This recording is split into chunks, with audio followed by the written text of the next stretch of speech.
আমি আপনাদের বন্ধু মিতালি। আমার কুকিং ল্যাবে আপনাদের স্বাগত। একটা নতুন খাবারের সঙ্গে পরিচয় করাবো। আমার কুকিং ল্যাবে আপনাদের স্বাগত। আমি আজকে মশলা পাবদা করছি, সেই জন্য এই পাবদা মাছ ধুয়ে নুন হলুদ মাখিয়ে রেখেছি। এরপরে ভেজে নেব, তারপরে আপনাদের কাছে ফিরে আসছি। বন্ধুরা, আজকে আমার এই জন্য এই মশলা পাবদা করতে একটা মশলা লাগছে। আমি তো কারি পেস্ট তৈরি করে দেখেছেন, আমার ভিডিওতে আছে। আর সেই কারি পেস্টের জন্যই এটা করেছিলাম। মশলাটা আমি কষিনি। এর মধ্যে আছে আদা, পেঁয়াজ, রসুন, কাঁচা লঙ্কা আর একটা টমেটো। এই দিয়ে আমি এই পেস্টটা তৈরি করে নিয়েছি। আর এখানে আছে মশলা পরিবার: হলুদ, লঙ্কা গুঁড়ো, জিরে গুঁড়ো, ধনে গুঁড়ো।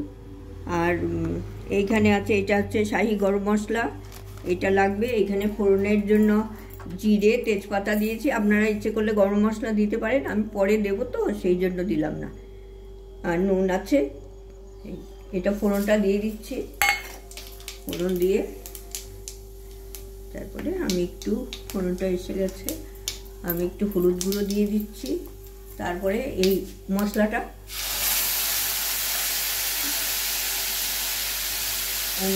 দিয়ে দিলাম। আর এর সাথে সাথেই আমি আবার 1 চামচ ধনে গুঁড়ো, 1 চামচ জিরে গুঁড়ো, আর একটু তো হলুদ গুঁড়ো দিয়েছি, আর একটু সামান্য দিয়ে দিলাম। আর এইটা দিলাম আমি কাশ্মীরি লঙ্কার গুঁড়ো। আপনারা এমনি লঙ্কার গুঁড়ো দিতে পারেন, আমরা ঝাল খাই না বলে কাশ্মীরি লঙ্কার গুঁড়ো দিলাম। আর পরে আমি কাঁচা লঙ্কা দিয়ে দেবো যখন জলটা ফুটবে তখন। ফোড়নেও দিতে পারেন, আমি বেশি ঝাল হয়ে যাবে আমার, খুব কাঁচা লঙ্কাটা এবার ঝাল খুব, সেই জন্য।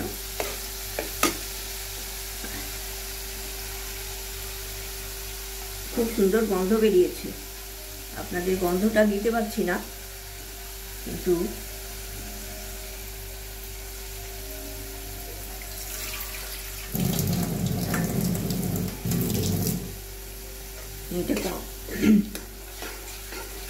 মশলাটা অল্প আছে, একটু কষে নেবেন, তাহলে ভালো হবে।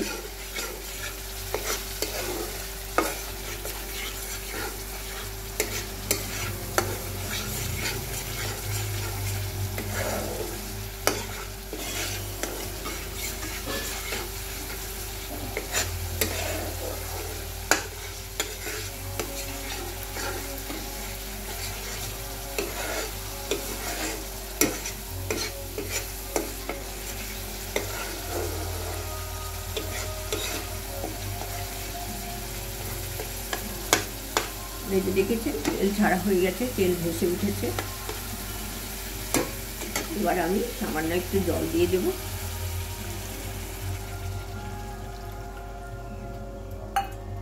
একটু নুন দিয়ে দিচ্ছি।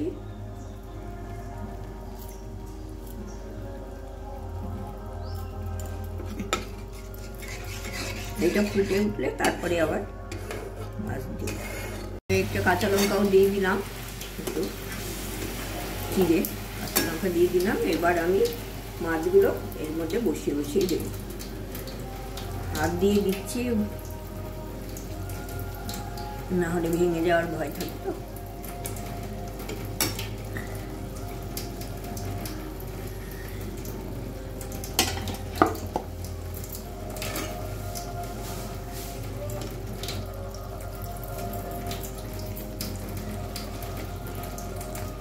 পাবদা মাছ আমাদের খুব ভালো লাগে খেতে, কাটা নেই।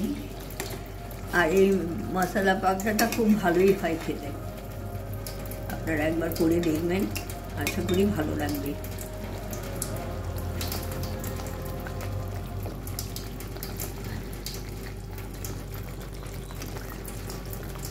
এটা এরকম ফুটছে, আর একটু ফুটবে, তারপরে উল্টে দেবো।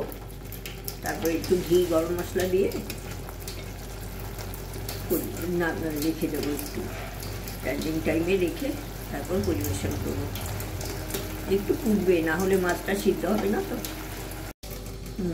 আমি এই সানরাইজের শাহি গরম মশলা ইউজ করি, সেটা দিয়ে দিচ্ছি একটু। খুব ভালো লাগে এটা খেতে। আর 1 চামচ ঘি দিয়ে দেবো, এই যে 1 চামচ, একদম 1 চামচ ঘি দিয়ে দিলাম।